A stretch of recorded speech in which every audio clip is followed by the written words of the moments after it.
Some people think that change has to be shocking, like diving into a cold pool. But it can be as simple and easy as letting go of the limiting beliefs you're holding on to. I can't change. I'm never going to feel healthy. I'm never going to have the life I want. I can't stop feeling tired. I can't be happy. Wanting things that I don't have. Change. I can't. You can begin your journey wherever you are, whenever you want. You may be starting your journey from a mansion or a homeless shelter. Wherever you begin, the gateways to wisdom and knowledge are always open. And the first step can be as simple as changing a thought from I can't to I can. I can do it.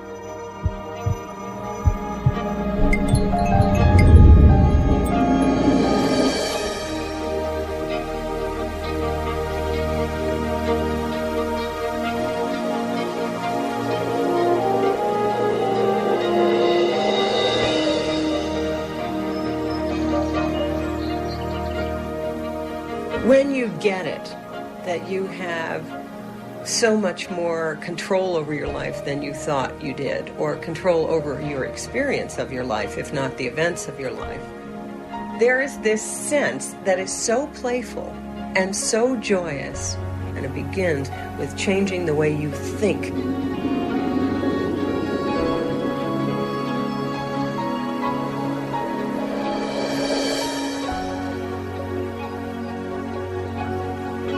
Life as you know it can change in an instant. Everything you call God can disappear before your eyes.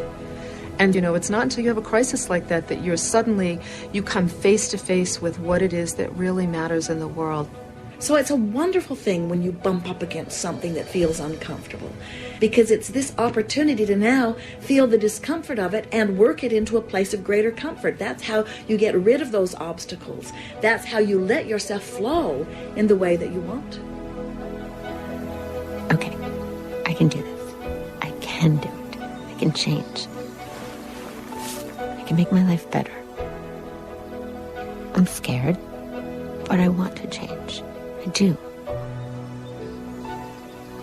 I'm going to stick with this, and I'm going to try. No, I am going to think more positive thoughts.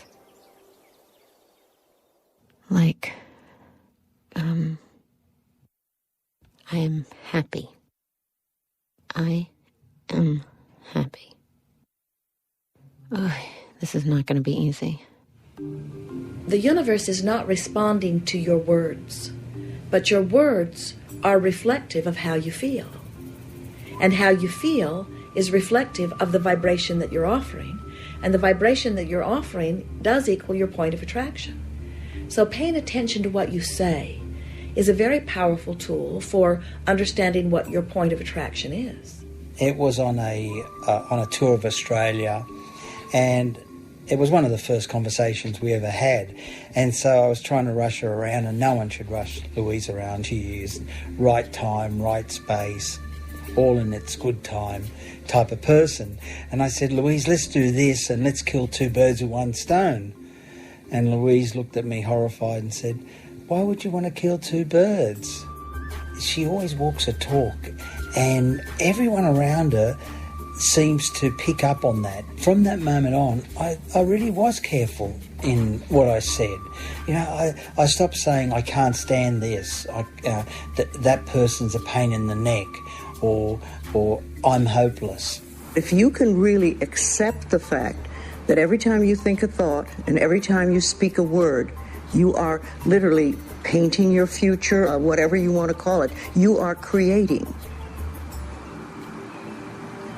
And you're creating your own life. One of the gifts of affirmations, the using of affirmations over the years, it's allowed me to experience living in a state of abundance, living in a state of belief that all that I need will come to me when I need it, living in a state of recognition that all that really does matter is love. And it's because of using affirmations over the years, I find that I'm now more concerned with life as an energetic force, living in an energetic state of those affirmations instead of the actual words. To begin with, you start by what we call doing affirmations, and that is making positive statements about your life, and you do them deliberately. You might do them in the morning, you might do them at noon, you might do them at night, and as you start to do them, things will begin to change, maybe on a very small level. I call it getting the green lights in the parking places.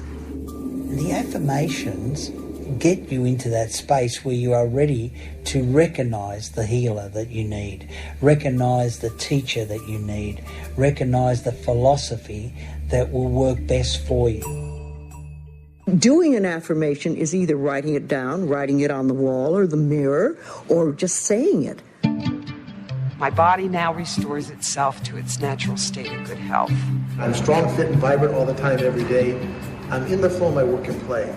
My partner for life has arrived today, and wealth is here to stay. My income is constantly increasing. I'm infinite, I'm immortal, I'm universal. I'm infinite, I'm immortal, I'm universal. I do the work I love. I work with and for people I really like, and I'm earning good money.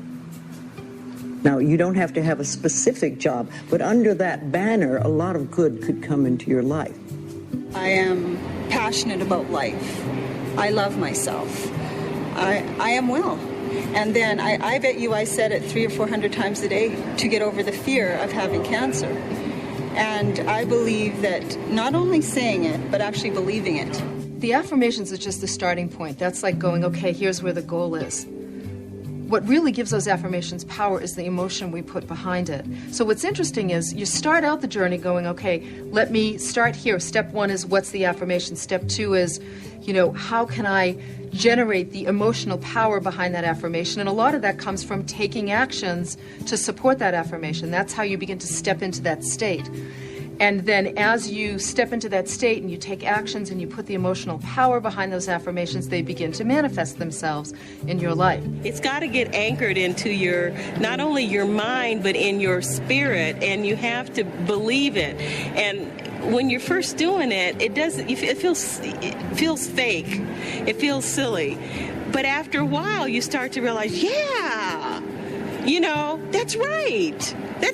Yeah. What I like people to do is to stand in front of a mirror and do their affirmations. Because there's something very powerful about looking in your own eyes and accepting yourself, or noticing that you reject yourself when you're saying something positive about yourself. Driving to work, when I first read Louise, she said, that you should 20,000 times a day, or every time you have a negative thought, just, I love and approve of myself. Just replace it with that. For the longest time, I love and I couldn't think of the other word. It was like, why can't I remember such a simple word? It's like planting a seed in the ground. It's not necessarily true at the moment, but it is something you want to have be true. So you put the seed in and you expect it to grow. You don't wait for 2 days and then dig in the earth and say, what's happening, what's happening? You expect that thing to grow because you know there's a law and a process. And the seed will grow if it is in the right soil and it has the right amount of moisture.